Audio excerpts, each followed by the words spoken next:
Welcome everyone to our strange new shit. What's the episode title?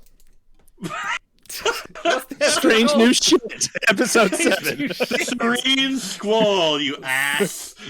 What was it? Supreme Squall? The Serene Squall, after the pirate ship. Wonderful. I'm professional. R. I promise. Okay. Professionalism. Professionalism. Welcome everyone to our Strange New Worlds review of episode 7 of Strange New Worlds, the Serene Squall. And just a heads up at the top of this episode, whilst we've not been averse to spoilers, we feel like there's some big ones in this episode. So if you have not watched the episode, please go and watch it before watching this review of it, because, and I'm going to give you a pause to pause us. Welcome to the Cybok cast, as we discuss all things Star Trek Final Frontier, and this is going to be the kind of run into. I'm gonna quote you, Big, here, what you said when we were watching the episode just before this. This is the Avengers Thanos moment as we come up at the end of the end credits and kind of like turns around and goes, "Ha, it was me all along," you know. And we have our Cybok moment, which even me, as a noted Final Frontier hater, it's not my favorite film. It's not a great film. We're gonna have some discussion about that. Even I went, holy shit, they're doing something with Cybok. I got excited. What does God need with a pirate ship? What do Vulcans need with a Cybok? Yeah. Yeah, no, like the Thanos reveal, but with that big, bushy Lawrence Luckinbill beard instead of the purple chin of power is pretty strong. It got me excited. I wonder who they've cast for this role. Because I checked, and on Memory Alpha, it's just listed as unknown performer 2259. So we have to wait and find out. Very interesting. Because they've done a really good job of casting so far. Like T'Pring, amazing. If you look at the guy who plays Ston, who also appears in this episode, and you look at how he looks in the 60s, that is, I would not be surprised if that's his twin, son, clone, whatever. James Train, an amazing Sarek. I forget her name, who played Amanda in Discovery. She was great as well, like a pretty good likeness to Jane Wyatt when she was younger. Yeah, Mia Kirshner, yes. And like, so far we're batting 4 for 4 on like Vulcan, like TOS legacy character casting. So let's see if we can knock it out of the park again, because. So I feel like we need to talk about this, mostly because Big, you said something before we started watching the episode, which was you felt that Cybok kind of takes over the episode. You think? Okay, so I mean I don't want to get too far ahead of ourselves in talking about the ramifications and consequences before we've even talked through the episode. Okay, but I will say that it does feel like what happens at the end just kind of overwhelms everything that happens during the course of the episode, at least to me in viewing it. And even watching it a second time, I still feel that way. I can understand that, and I think I kind of appreciate that the kind of the bombshell. And I said as we were rewatching today, like you were saying, did you watch this episode? Like, no, because the reveal of Cybok pretty much erased my entire memory of this episode. I just got too excited for that. But that being said, when the producers of Strange New Worlds, I think it's Henry Alonso Myers and Akiva Goldsman, were talking about how they were going to marry the mesh of sort of serialized and sort of episodic content, which they have done very well. We were thinking along the lines of there's going to be like a big bad that they're going to fight or something like this, or there's going to be some underlying current, like they kind of done with Discovery, but have sort of these episodic adventures. But what I wasn't expecting was this through line of challenging the Vulcan ideals regarding to Spock and his confrontation between his human and Vulcan halves in the perspectives of both T'Pring and Dr. Aspen / Captain Angel with regards to Cybok. And like I wasn't expecting that as a through line. That was not the serialization I was expecting here. I was expecting them to do more with maybe Pike stuff and then to resolve it with Cybok. I kind of now go in disagreeing with your point a bit, Big, as like, yeah, okay, it is the kind of like the big bad that overshadows the whole point of it, but actually looking at all these little hints they've dropped with Spock and his challenging his humanity versus volcanism and resolving it in a lot of exposition we don't have with Cybok, I'm kind of going, holy shit, yeah, of course they would. Like, that makes so much sense. Yeah. No, it's been very carefully done. And now that some of the pieces are being laid into their final place, it's like, oh, okay, so that's what that meant. That's what that meant. Yeah. Because, sliding it in the middle of a comedic episode like Spock Amok, where you're just like, oh, okay, the Vulcan prison rehabilitation program. Oh, that's kind of an interesting idea. And I never thought of that before. Where that was never really what that was about. It was about laying the groundwork. Why were we not thinking, why is Cybok not in the rehabilitation program back then? We were like thinking, they'll never revisit this character. No. Well, because there was every opportunity to revisit him in Discovery, and they didn't. Yes. So you're off of that trail immediately because you're thinking like, well, if Cybok was ever going to show up, he would have already. They're not going to do that now, except they did. Yeah. And here he is. Yeah, so there's a few different ways that we can take that. I think it might be a case of because there's a weird separation of rights between film characters versus series characters, and I'm not quite sure if that's been solved or if they came to some kind of resolution. I think it has because legalese. I think. Well, isn't that all back under one roof now again? Viacom and now CBS it is. Merged. Yeah. That Trek is all under one roof now. So like everything from Kelvin to I think is there.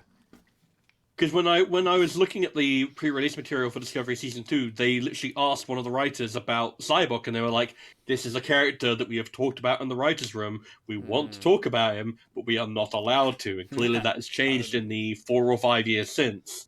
And purely from a selfish perspective, more than anything else, like there's a lot to talk about in regards to what this has implications for and what this could open up. I want to see Baby Spock and Baby Michael and Baby Cybok being awful. I want to see that awful household and Sarek, the worst father in the Federation, having to deal with that. I want to see that more than anything else. You want to see episodes of Sarek and Friends with Baby Bach? That's what you want to see? Actually. Because what a household. So and you said... And here's the fourth sibling, Mo.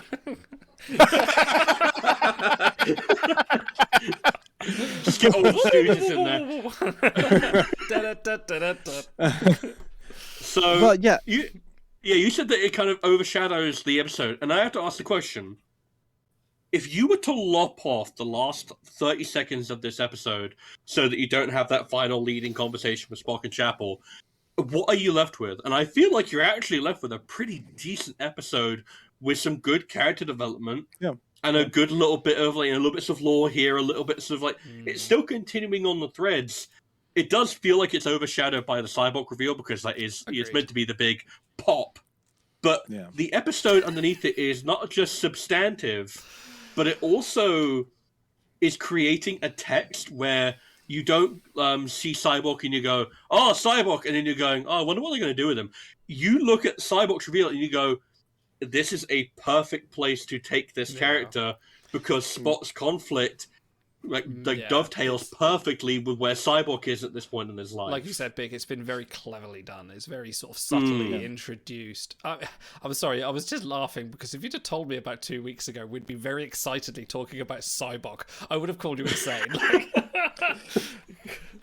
Well, still, it matters where they go with it from here. Because yes, you can drop this single moment and it's like, oh yeah, that's the guy, and you can geek out about that. But if you don't go somewhere meaningful with it, and we don't really know where Cybok was when you get around to the Star Trek V times exactly, and what that whole path was. So I mean, there's plenty of room to tell whatever story it is you want to tell. But I think the story they're wanting to tell is the conflict between Spock's human and Vulcan sides. I think they're definitely exploring that a lot more than they ever have done. And that's what, and you were talking about that before, and that's what I wanted to say, is that I really did not expect season 1 to be as much of a character exploration of Spock as it has. Yeah, absolutely. Because that's the character that we think we know the most. So it's like, okay, well, obviously we'll spend time with everybody else and Spock will just also be there. But no, basically all of season 1 is mostly about Spock, or it has been up to this point. To the point that it's like you see that they've cast T'Pring, and it's like, okay, well, she'll be a one-shot guest, or 2 or something like that. Later. Yeah. And she's basically been in like every other episode up to this point. She's appeared as much as Hemmer has. Which I have we'll to talk ask, about Hemmer. Is Hemmer okay? Is he safe? Can we just check wellness check Horak? on Is he Hemmer? Okay? Do I have to do something to make sure that Hemmer is safe? Yeah. If I can donate to a Patreon, Well, I mean, it may well be that he's kind of in that Michael Dorn kind of thing. Was like, don't bring me, or Quark from DS9. It's like, don't make me all up to give me one line in the middle of an episode. It's like, give me an arc or give me death. No, it's just, give me something to do if I'm going to go through this whole process.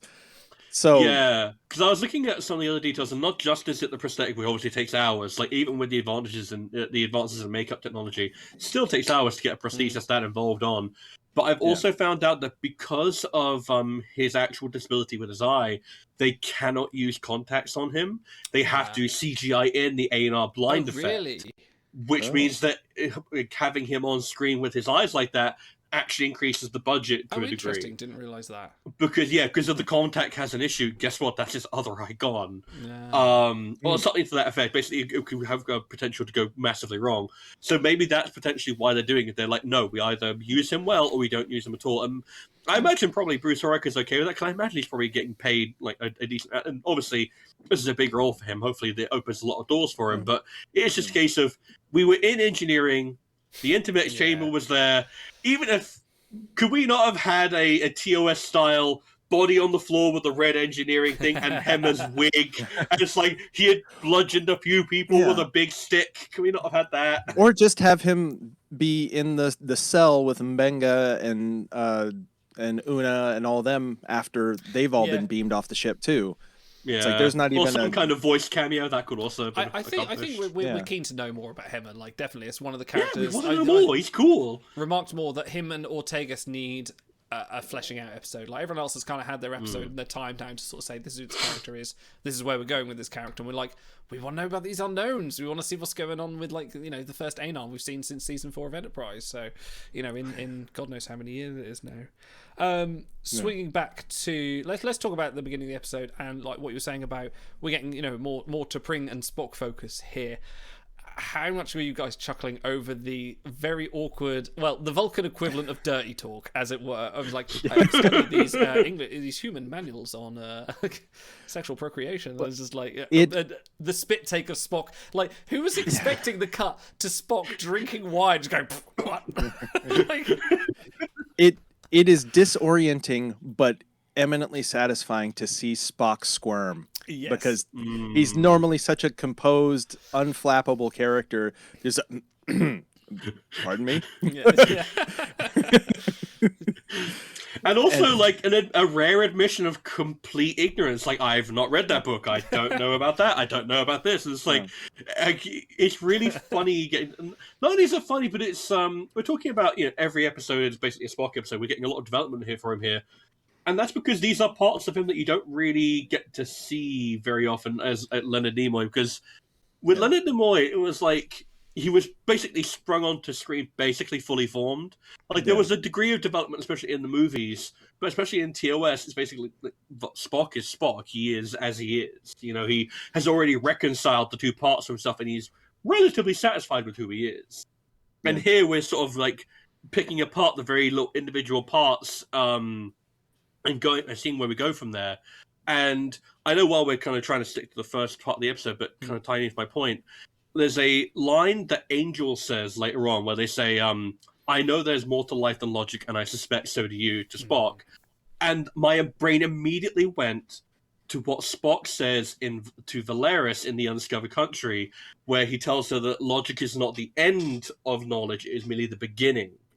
And I'm thinking, if you're creating this thesis of Spock as a character, as the OG of Star Trek, which he is like the reason why Star Trek is what it is, then these are parts that you didn't realize were kind of missing and are slowly feeling that they kind of are essential and like you want to see more. It's crazy how good they're doing it. Like, it's like I'm sitting there kind of going, we don't need backstory on Spock. Spock is Spock. Like when he appeared in Discovery, they didn't do a lot with him other than be more exposition for Burnham. But what they're doing with him in Discovery is sort of being like, oh yeah, you are really exploring that space that we didn't know much about. And I like it. Like, if anyone said, like, we're going to do more with Spock's... Imagine if someone said, we're going to do a prequel with Spock. We're going to do a Spock prequel. You'd be like, oh, God, no, we don't need that. Like, no one would have said we need any of that. But actually, they're doing it. They're doing it justice, which is a rare thing to say in this day and age. They're doing a prequel justice. Well, you were talking about how they added stuff to Spock's character in the movies. And when they did that in the movies, most of the time the reaction was kind of, no, this has a brother. This doesn't fit. We don't need this. This all comes out of nowhere. But now, well, it's funny that it almost seems like Strange New Worlds is kind of taking the approach that the Star Wars series are taking now. Let's take the most maligned parts of the franchise and see if we can redeem them. If we can bring Cybok to respectability, then we have worked miracles here. It's not uncommon because even within sort of the Marvel universe, a couple of the films, like Age of Ultron and things like that, were, which were okay, they're fine films, but like when you get to sort of like Endgame and further down the franchise, you kind of realize how essential those films are as stepping stones, and they justify watching the Thor: The Dark World as well. They use the franchise longevity to expand upon these old topics and make what is bad, Star Trek Final Frontier, we're looking at you, into something that's maybe a little bit more palatable. That's it. You still don't need to watch Thor: The Dark World. No, you don't. Well, it's okay. It's okay. It's all right. Yeah. So yeah, it's this thesis of Spock and this thesis of Star Trek and this thesis of Vulcanness and what it means. There's a shot. Vulcanianness. I wonder if they're going to explain that. He's a Vulcanian. Yes. At this rate, they probably will, knowing these writers, these fucking nerds. There's a lot of continuity here with Enterprise. Like, with the way Enterprise's reputation is slowly being rehabilitated, it feels like people who, it's the the 80s effect where, 20 years later, the nostalgia grows in, and then suddenly it's the predominant setting of every TV show set in the past type thing. It feels like every Star Trek fan who grew up watching Enterprise is now making Star Trek. And now the good parts of Enterprise are starting to make because I look at the through lines. Definitely. In terms of developing them and making them feel more like a culture rather than just they don't have emotion.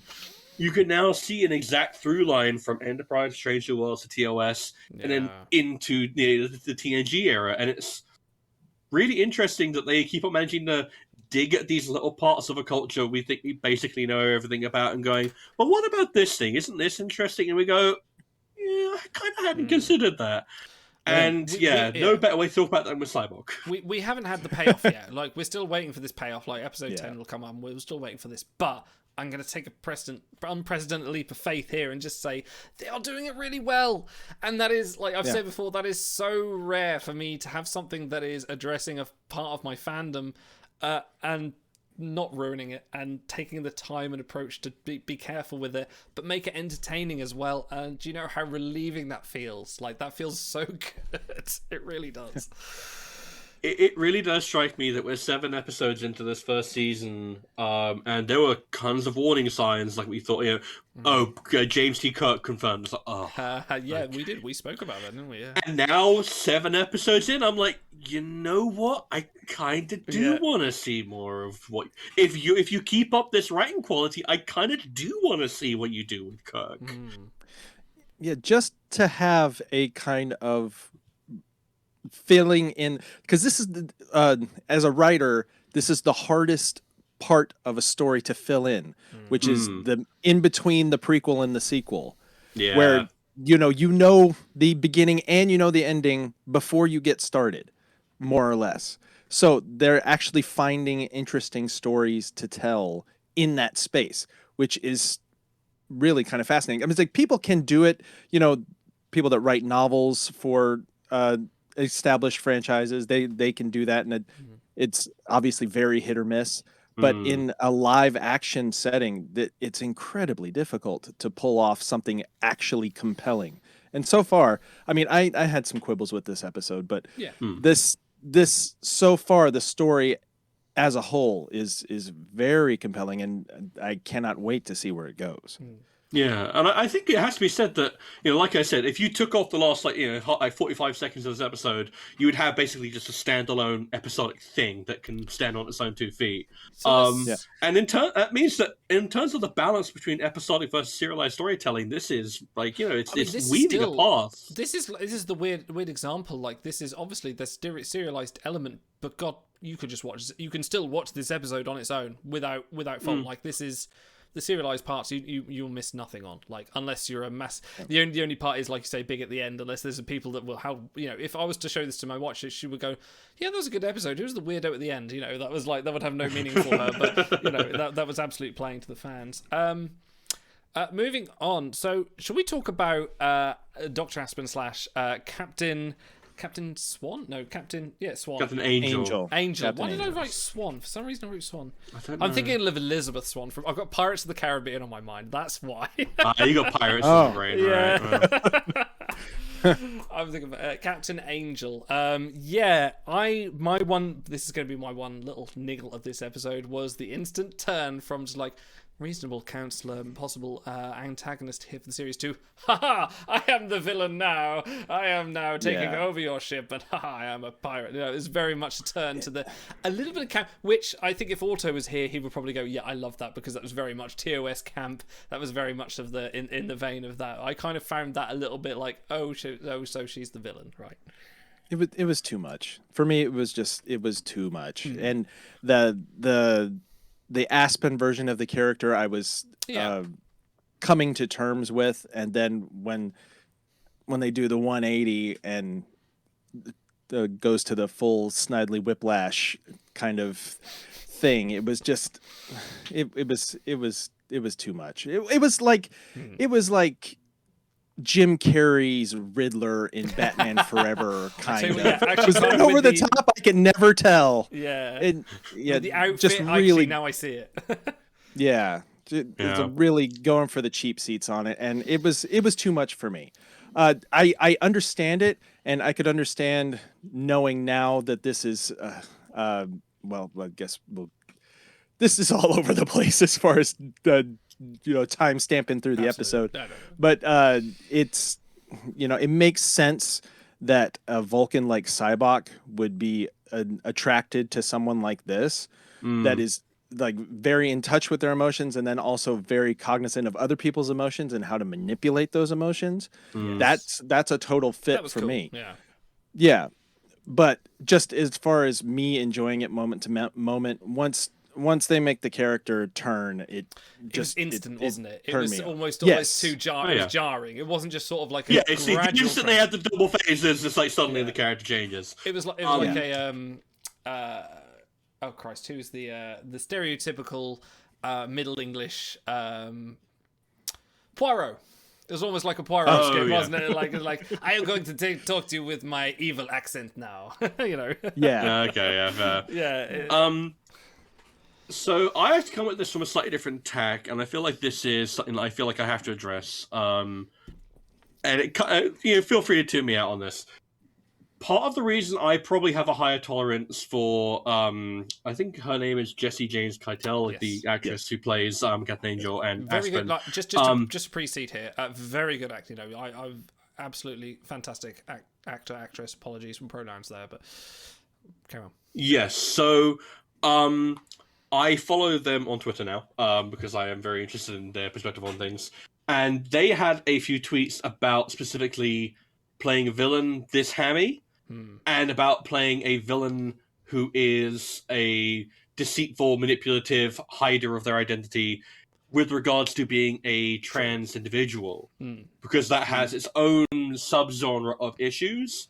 And their perspective on it was basically, yes, this is a problematic thing in general. That being said, there is something very empowering as a queer actor to be able to jump into a legacy series and play a hammy villain that society treats me as, and just have fun. Like, listen. If they had started on, if Jessie had come onto the show and started off as the hammy villain, if she'd come on full Harcourt, Fens and Mud for the whole series, for the whole episode, sorry, I'd have been like, yeah, absolutely fine. That is what the character is. But I think it was the jarring the jarring change from just like serious person to that kind of, I think, put me on edge a little bit. Yeah, well, it's like, and as an actor, who doesn't want to be Q? Who doesn't want to be the person that is just devouring huge chunks of scenery every time they open their mouth? And that's the dream for a lot of actors. So it's like, I get it, and I do understand the ramifications of it and the social import of it, especially in today's world. Absolutely. It took me out a little bit. Oh yeah, and no, absolutely. I think this is an episode that definitely improves upon rewatch, not just because you get to pick up all the threads, but when Angel says specifically, I fudged a few details, but I never lied about who I was. And then you look back at the conversations that they have with Spock, and to a degree, yes, it is a few fudge details, but even though the character completely flips on a dime, you can see it is basically just another side of the same character, just seen through a different lens.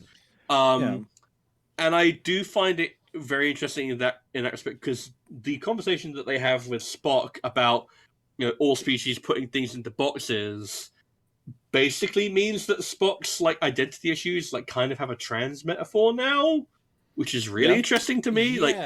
That's another aspect of this is a 2022 series addressing continuity elements from 1967.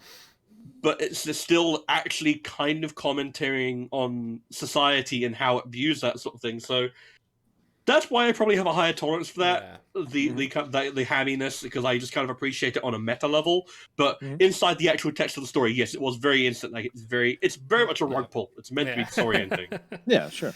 Well, and the other thing that I took on a rewatch of the conversations between Aspen and Spock is the subtext of it changed quite a bit to where it read to me as more like they were feeling Spock out of, it's like, could Spock be counted on as a potential ally in the future?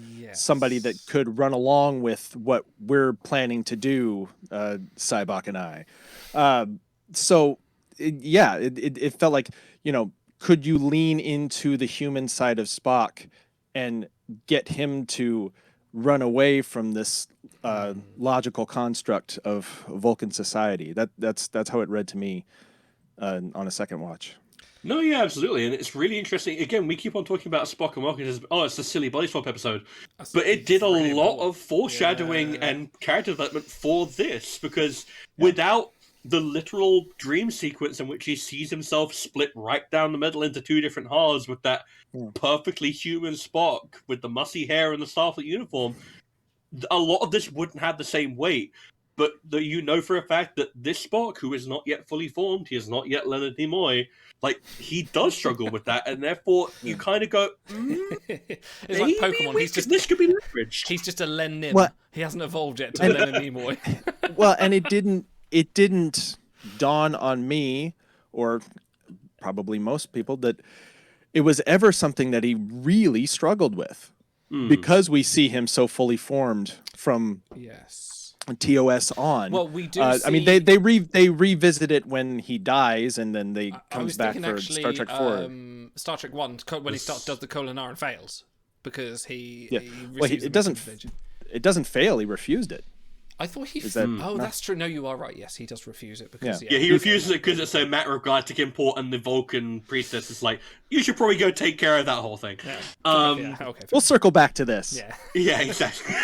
Maybe it's Strangely Well Series 3, where we skip to that period between the motion picture and the Wrath of Khan. Honestly, at this rate, if they keep on the writing quality, they could do that. But let's skip onesie uniforms. jumpsuits. Let's go. No, let's not do this. What was I going to say? And you also do see a degree of it whenever Spock loses his emotional control, like, what is it, This Side of Paradise? With Layla Kalumi, and the emotional outburst where he has actual genuine angst about being called a half-breed. So the text was always there, but this is very much bringing it to the forefront and investigating it.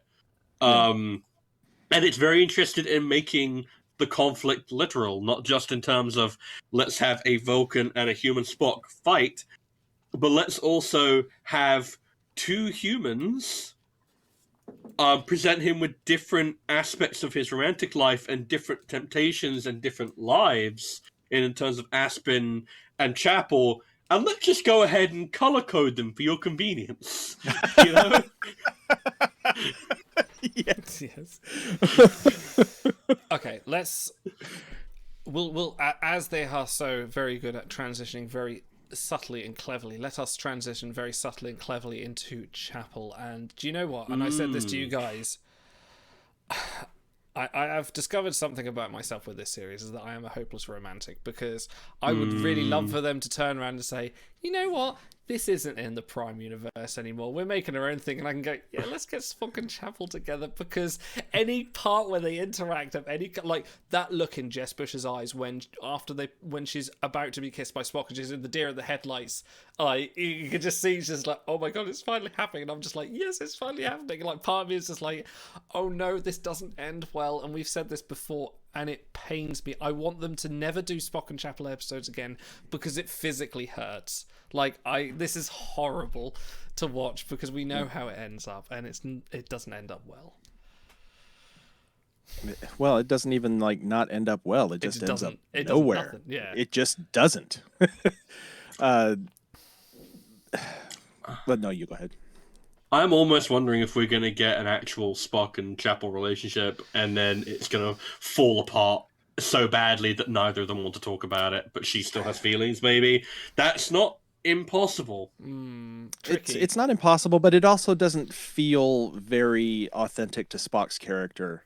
No, you're not wrong. Yeah, it's like because it only has it only has to happen behind his eyes for it to tell the story that it needs to tell, which they already are doing. It's like all you need to understand is the way that the difference between the way he says "you know me so well" between T'Pring and the way he says "you know me so well" to Chapel, and just that's a night and day difference to where it, one is a bit of a put on and the other one is like, oh, you know me so well, and I didn't realize until this moment.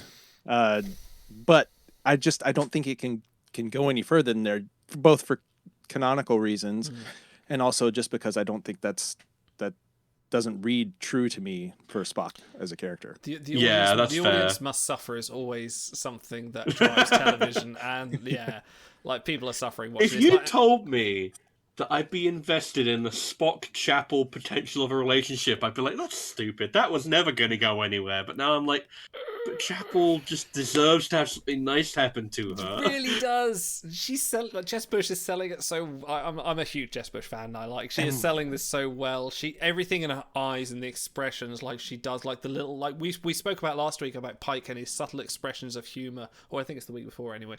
Jess Bush is just little.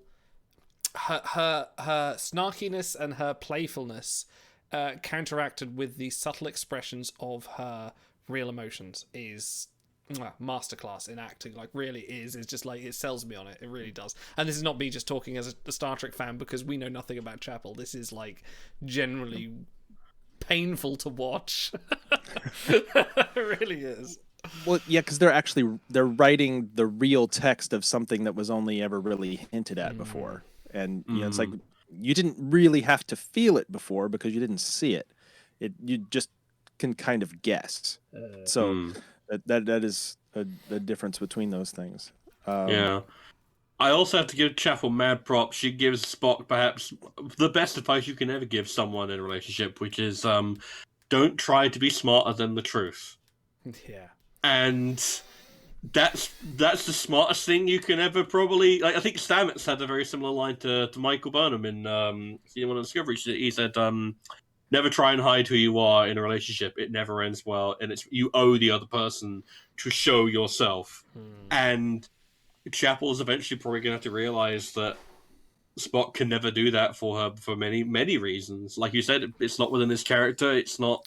Well, It's not something that can happen in canon. But we are waiting for the fallout with T'Pring, aren't we? Because obviously we know that ends up with her going like, "Oh, Ston's right here. Look, he's literally working with me," as we found out this episode.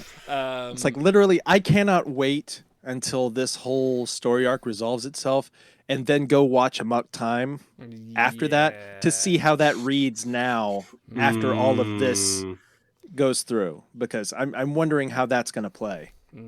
Because they have to have that in mind. They have to know. Of course, it's like they've had that very much in mind. Like, yeah, what was it? A couple weeks ago they've got when- to stick the landing to where Amok Time is the coda to it.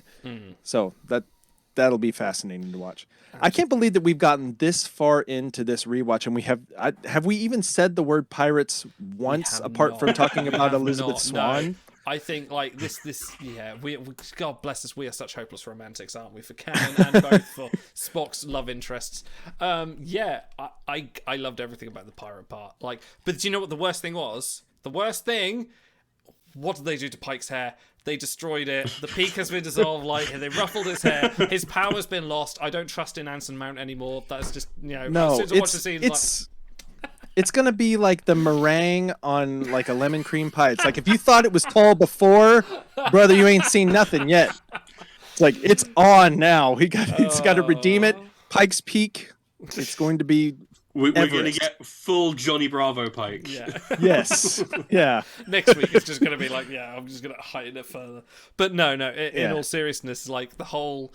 I think the bit I loved the most was, obviously whilst they were sort of in the cells and they were planning, they were doing the whole sort of stereotypical, like, oh, we're in control, we're planning this kind of mutiny and being very snarky about it, to the contrast where they're sitting at the helm and Pike's like, yeah, it didn't quite go to plan. We need a beam out now. I laughed so hard because, like, I was like, yeah, of course, it was like, yeah, it shows the fallibility of Pike. It's like, yeah, okay, they've had previous mutinies where things have gone well before, but like, this is the one was like, oh shit, no, this is still human. It still feels real. Like, we rushed it a bit.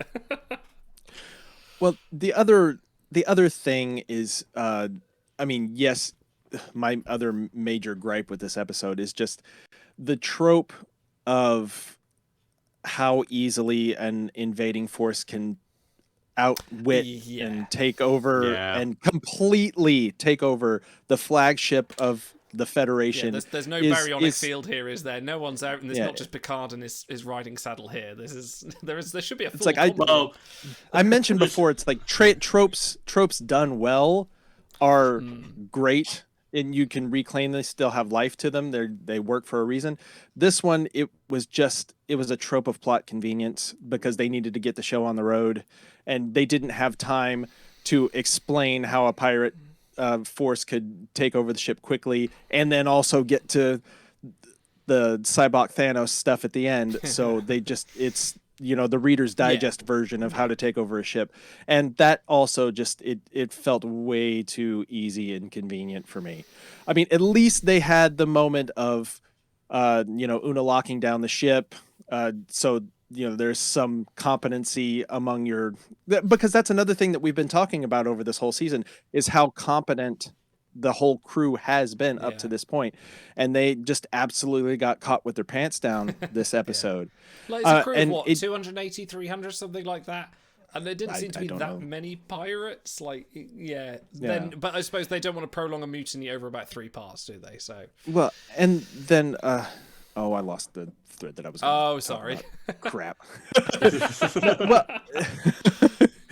But anyway, it's just, we're talking about competency and how they yes.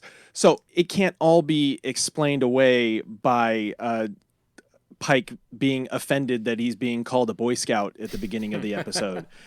Because that seems to be the narrative shorthand, because, they're talking about how he's going on an away mission. It's like, oh, you're breaking all the rules today, aren't you? Oh, me, the Boy Scout? Okay, that's okay, that's cute, that's pithy, but that can't explain the entire breakdown of your security processes to allow something to happen that fast. And yes, you have a plant on board. The captain of the pirate ship is on board to make sure that this stuff all happens the way that they want it to. But yeah, it just that was the other big miss for me in this episode. I think for me that's partly I can understand that criticism. You can literally say the exact same thing about Rascals, which I think did it even worse because like that was Ferengi. That's even way worse. It's one of the things. Sorry, go on. This. It's one of the typical, like we talk about tropes a lot in Strange New Worlds, but this is one of the typical Trek tropes of like, you know, the ship gets taken over by a lesser force, even though there's a whole full crew complement. And the other trope that appears in this episode as well is like, is the Enterprise, how far is it from Federation space? Is it close? Is it not? And these are two things that have appeared in TNG and TOS as well. Like, you know, the distance of time is plot. How many crew are able to repel a boarding force is dependent on the plot. You know, it's just, I think we as experienced Trek viewers and experienced TV viewers kind of expect a little more in those areas. But I will say they kind of wash it away enough. They kind of give it enough ambiguous amount of time to where, you know, the crew are shipped off to the cells and they kind of say, the whole crew's here. It's ambiguous enough to say that, maybe this took a few days, and I don't know. And like with Pike sitting there kind of going, my crew need food, and like, you know, maybe it's they rush it as opposed to sort of give it the time because the focus isn't there. It is obviously somewhere else. Yeah, this isn't full Starship Mine where the point of the episode is the you know, the action plot. This is a character episode where pirates happen to feature. And I do feel like they at least bring it back a little bit later on when they come in with the stolen pirate ship and then Una just goes, boop, and there go your weapons and defensive systems. You know, that would have been real nice to have in your back pocket, wouldn't it, Picard? Maybe you wouldn't have had to be faffing around with the nursery computer that tries to tell you how to spell Enterprise if you just had a handy-dandy code combination that could just lock down the ship. It's like he didn't even watch The Wrath of Khan at all, did he? You know, right? Yeah, every ship has a prefix code. Absolutely. So I feel like that at least establishes, and the fact that, you know, they have an actual Starfleet playbook, which they seem to be building up much in the same way they were Enterprise Bingo, like. There was Delta Orionis 7 in the first episode with the runaway patient. Now we've got Alpha Braga 4 with the pirate mutiny. Brandon Braga 6. Even though, yeah, exactly. Even though this was a relatively easily accomplished boarding of the Enterprise, they at least make it clear that if this sort of thing happens, they have a plan in place to take care of it, and it does work pretty much every single time. So competence, you know, besmirched, but I feel like relatively still intact because they managed to pull it back, and you know, I don't think anyone got killed, so that's a pretty big win. I will take it for the fun plot. I will take I will take it for the fact that we had a fun plot on the mutiny ship with all the senior officers. So like, give and take. For the sake of, did I enjoy myself watching it? Yeah, fine. Let's play a little bit fast and loose with these kind of things, maybe. How about go on? Yeah, please. I was going to ask a question, and this is a completely aesthetic kind of lore thing. So, do single-shot phasers versus beams bother you? Not because I feel like that was a change that happened with the 2009 movie where they turned into basically just guns instead of phasers. And we don't get to see them using like wide beams or an actual beam very much anymore. Yeah. Yeah, Phasers because it was always a beam in TOS too. Yeah, it was more pronounced during when they had a bit more budget in the 90s, really, wasn't it? When they said everything can be a beam. I think as the budgets got bigger, like, you know, bolts can be sort of more effective and more gun. Well, I mean, but in the 60s too. I mean, because that was probably basically just like drawn onto the film frame as a beam. So that was just basically the only way to do it. It would be much more complicated to track a bolt like a single shot across a frame. I'm not as bothered. I mean, I like that the Enterprise has had beams back again, which is fine. That makes sense. I think for the sort of the handheld weapons, I mean, you look at today's modern military, like there are so many different variations of varied weapons. Like during each week, you know, some armed forces could be using different things to different days. Like I am. Of all the quibbles, maybe I'm not so worried about that one. But from a I'm not too bothered, but But it's just. But it's like even from a tactical perspective, wouldn't you want to have a beam, something that you could just kind of guide toward what you're trying to shoot at, instead of just doing a single shot of well, I hope that hit. Each one of these phasers has got a Raspberry Pi in it, right? That's auto tracking its target. Well, this is the Yeah, future. because I'm thinking there's I think specifically a moment in Voyager where Tuvok manages to stun an entire bridge full of people with a wide set beam, and it's like I'm did it wondering in if it's DS9, partly a didn't they? case Yeah. of they use the changeling tracking beams, and I'm wondering if it's a case of they partly want to make it not too easy, so it has to be a bolt, and it's just a case of it's kind of the more aesthetic thing to do.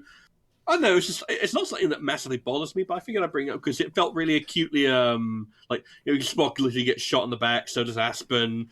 Una gets shot with and it's like it felt very different to how it would have played out in, say, TNG, where people would have been getting hit with beams. And I was wondering if it was something that bothered you.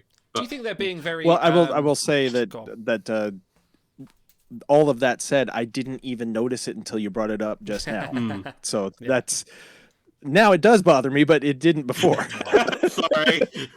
They're being very almost DS9 selective with, like, you know, Bashir's augmentations with Una, aren't they? Like, Una can do. We don't know what her capabilities are now. We know she is augmented. She has some Whatever the plot demands. Exactly, and like, I'm pretty sure if she wanted to, she could probably. She has bend that those mystique cells. about her. Yeah. She yeah. Very well done. Thank you. She could probably have bent those cells and got out there. Like, I feel like they're playing like, oh, you know, because I think she got shot like a couple of times, and like, remember's like, oh, I'm wounded from my injury. Like, well, no, you're pretty hardcore now. Like, they seem to be washing over that episode. I kind of hope they bring that back a bit more. They will. have You know to. they will. They have Yeah. to. I think what they're doing right now is doing the same thing that they did with Pike's story, which is they announce it, and now you've gotten a chance to kind of miss it or forget about it, or Exactly, you know, yeah. whatever you need to, Okay. so they can bring it back again, and it'll hurt twice as much. Finally, what do we think of Pike's Pirates of the Caribbean impression sitting on the bridge? Intentionally awful. Well, Yeah. and when we were watching it, I had asked you guys and what you thought. I almost wondered if that was improv. I so hope Like it was. that wasn't something that was scripted, and it was just something they were kind of playing. Because if you watch Rebecca Romaine, and you know, she was kind of losing it a little bit, and then they pan over to Ortigas, and she was bringing back down from a smile in a way that looked to me like it wasn't. She wasn't act smiling to bring it back down. Like she was legitimately kind of busting at that a little bit, to where maybe it wasn't so planned, or just maybe Anson Mount just sold the shit out of it, and just that made her crack. So He seems like the kind of doofus who would do that on the bridge. It was also a little bit of a nice sort of TOS-y kind of touch, so it didn't feel too out of style with the rest of the episode. I mean, the only thing that was weird about it was just that that was the entire scene. Like, there was no setup into it. It's just starting on, "Arr, matey." It's like completely unprompted. It's like, what the hell are you guys doing? They're just taking around on the Enterprise, don't you? Yeah. That's brilliant. You couldn't imagine like Picard doing that. You couldn't imagine like Janeway doing anything like that on the bridge. And the fact that's But like, you could absolutely imagine Riker doing it. I guarantee you. Yeah, true. Yeah. A few other points. Mostly like little minor things. Mbenga didn't get a lot to do this episode. That being said, his medical deadpan is on point. His little jibe when it's like, I'll check and see if the scanner's broken. Perfectly delivered. I'm really looking forward to his episode next week. Ooh. And Idol, I'm curious about your opinion on this. Remy, the Orion pirate, who got a lot of focus. Orion Remy. His makeup looked a lot better here than it did in Discovery Season 3, where all the Orions looked vaguely greasy and oily. Yes. Yeah, I don't know whether it's just the fact he had a beard and that hid most of the grease, maybe, but this was a more realistic looking Orion rather than... I mean, we're talking a gap of, like, you know, 800, 900 years. So, maybe they've developed a new kind of skincare ritual by that point that gives them a bit more sort of reflexicity, a bit more opacity, maybe, you know. But yeah, he was definitely a more... believable pirate than what we've seen of Orions previously. I believe a good friend of ours, Nam, knows has a friend that knows the actor that plays it, so he's saying like, I'm in a Star Trek, and he's like, no, you're fucking not. Very good. And my final point, and this is like coming all back.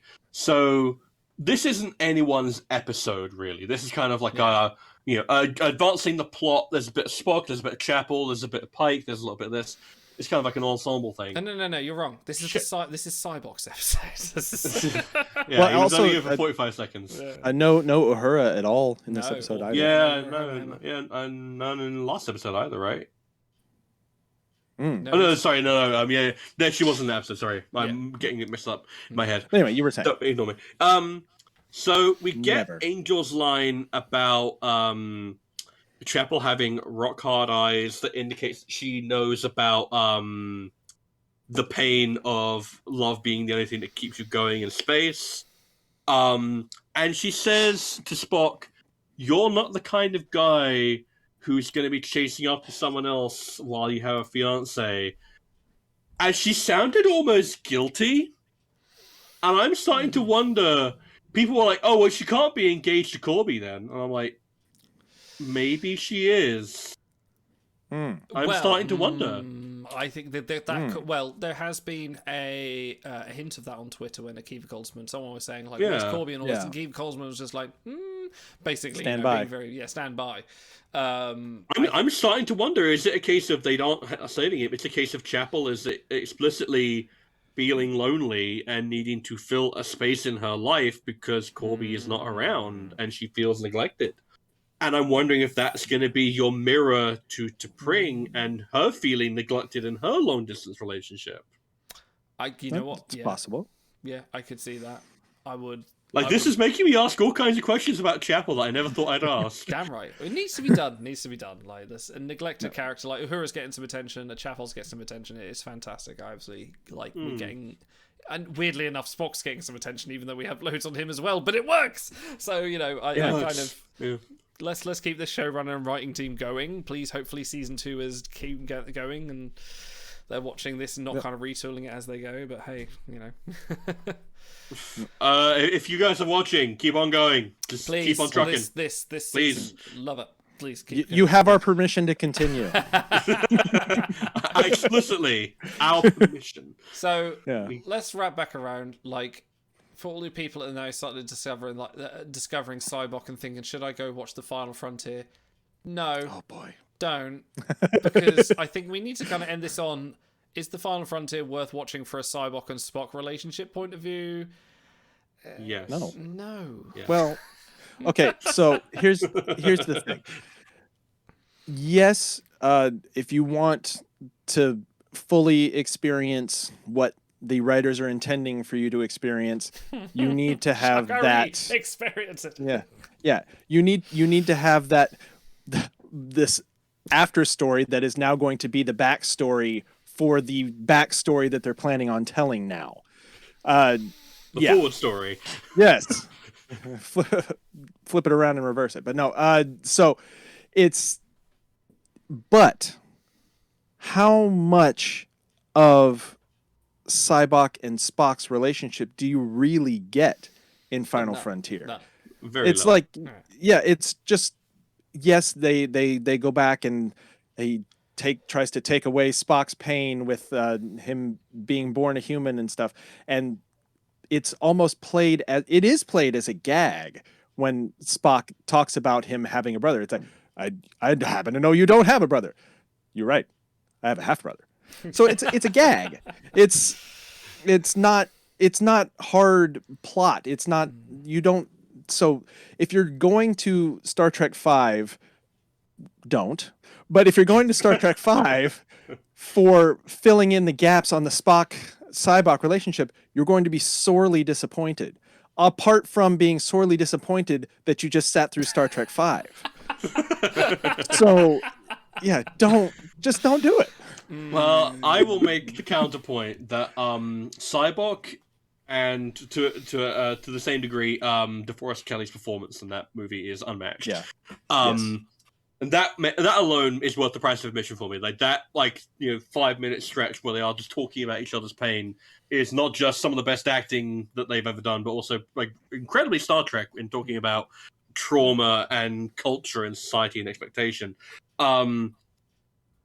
Here's the thing: Cyborg is actually in that movie for like probably about 20 minutes. That being said, he is the best part of those 20 minutes because he is so unlike any other Vulcan that we had seen up until that point, and arguably ever since. We've kind of gotten a little bit closer with a few other side characters in Enterprise and stuff like that. But almost as still if never they took quite the the time. same. It's almost as if they took the time to write the lines for an actor who couldn't quite make the part. For those that aren't aware, Sean Connery. What are you talking about? Yeah, Sean Connery was originally supposed to play Cyborg, but I believe it fell through, which makes me wonder if they're going to deep fake Sean Connery into the current Cyborg, which would make him Scottish anyway.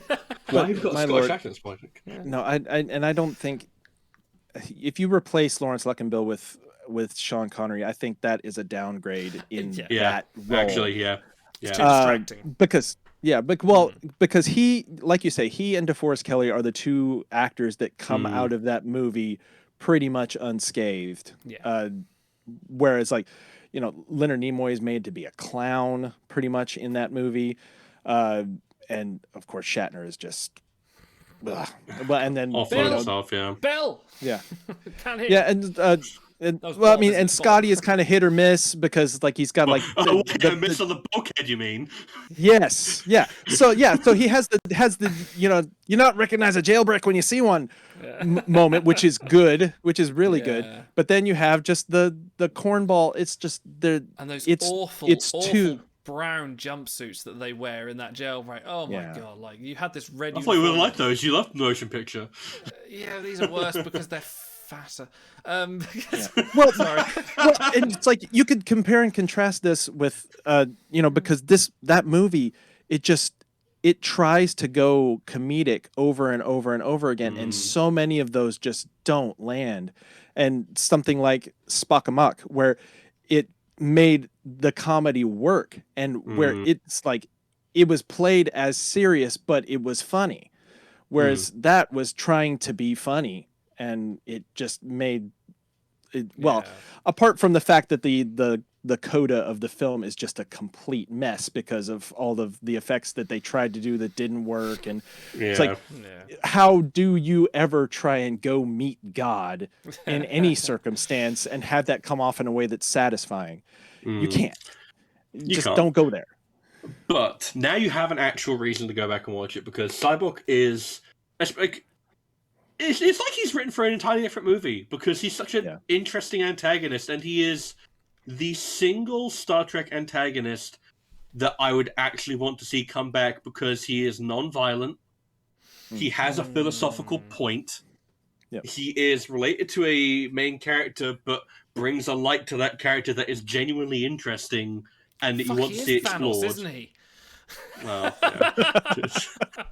Aside from the non-violent part, but it's like the entire ramifications of his philosophy were basically unexplored in that movie. I mean, it's used to advance the plot instead of being developed as something in itself, and that was really interesting.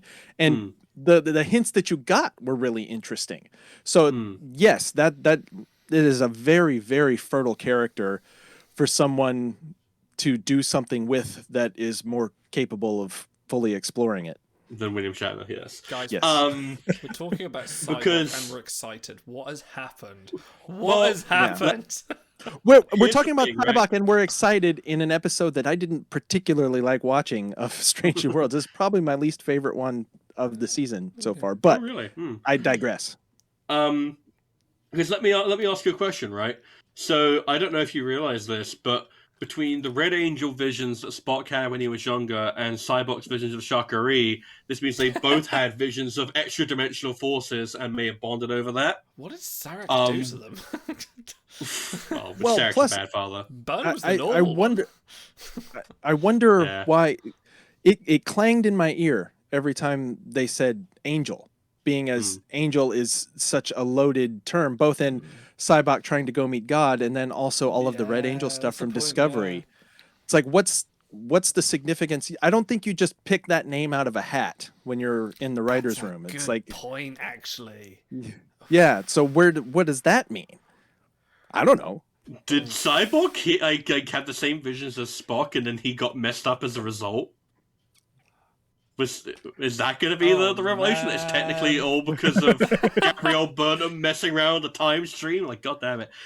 Yeah. But also, let me ask you another question. Time is a flat circle.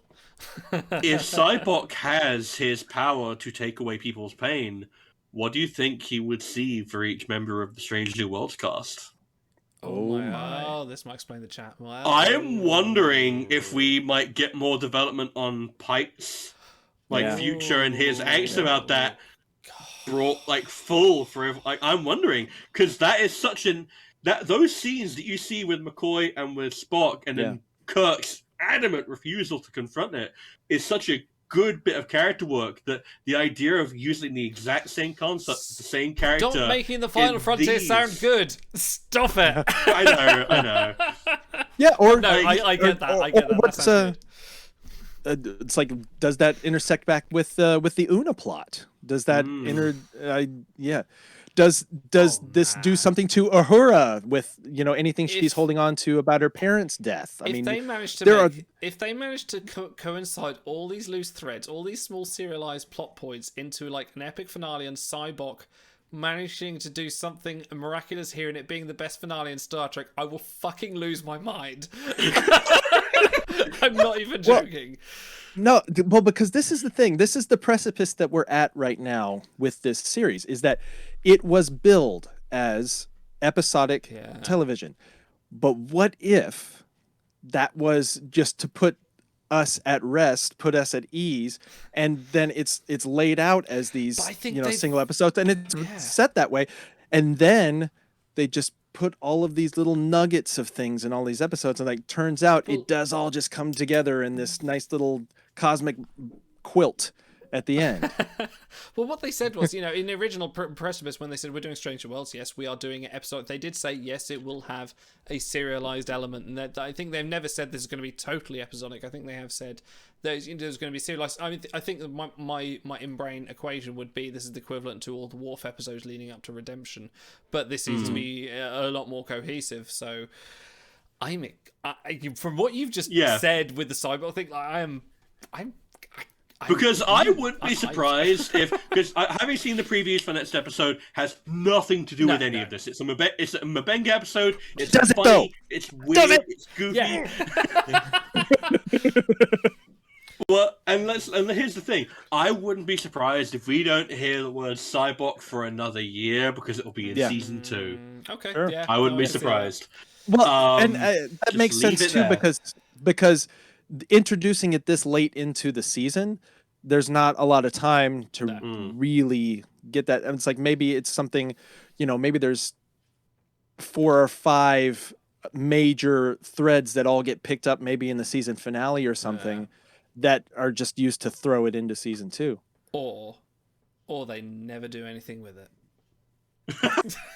That'd be the biggest blue balls ever.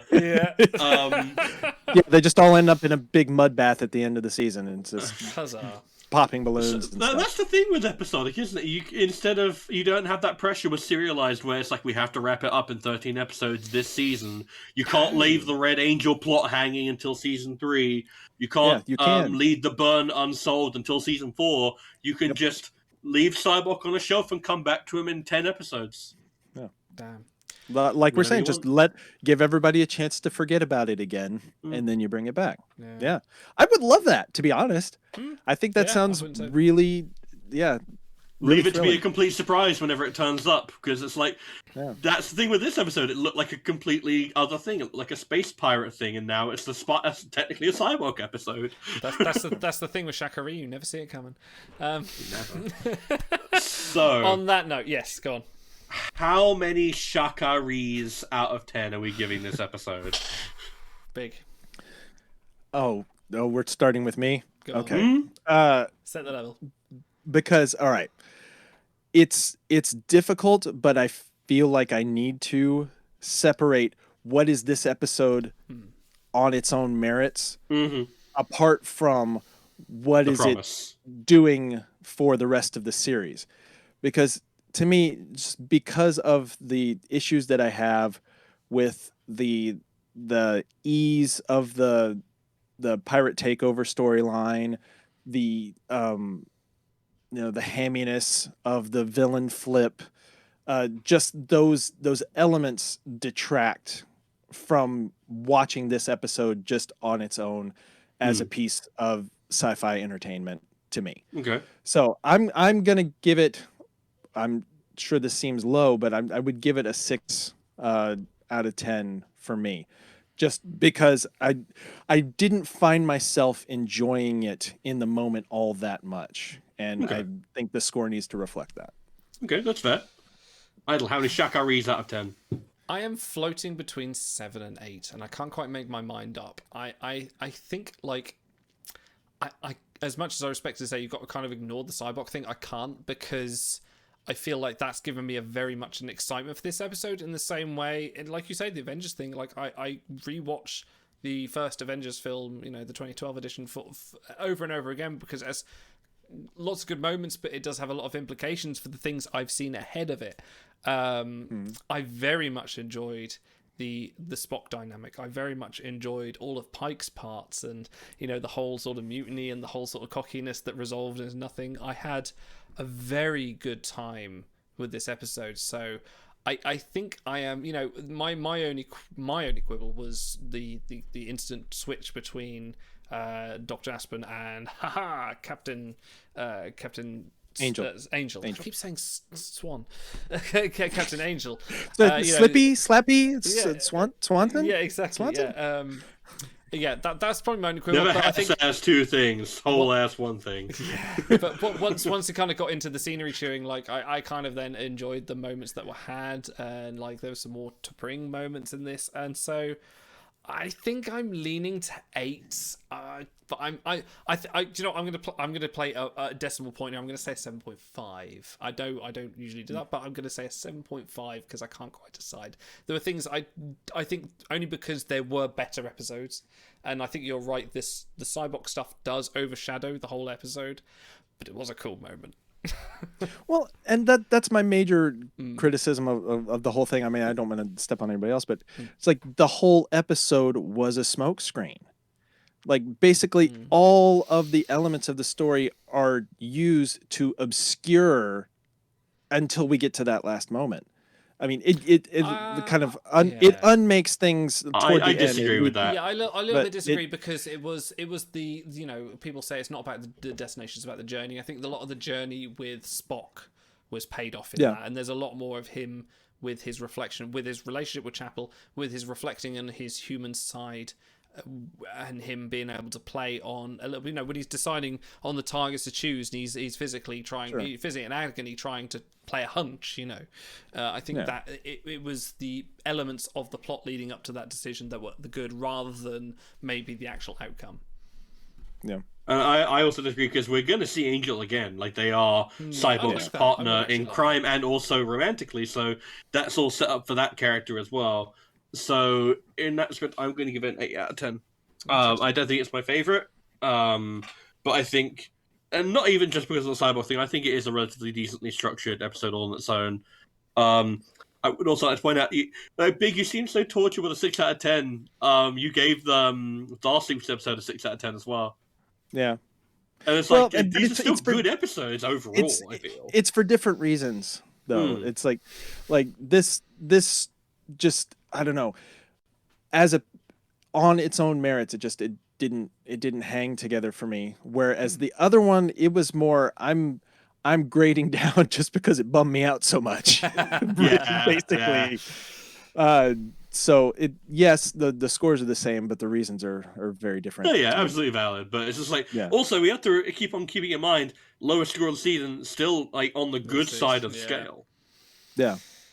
Yeah. Have we given it 10 no yet? code of honors yet? Yeah. Have we given it 10? I gave Spock a mock of 10. I don't know about you guys. I think you did. I think I maybe 9 or a 10. I forget. But anyway. To the moon.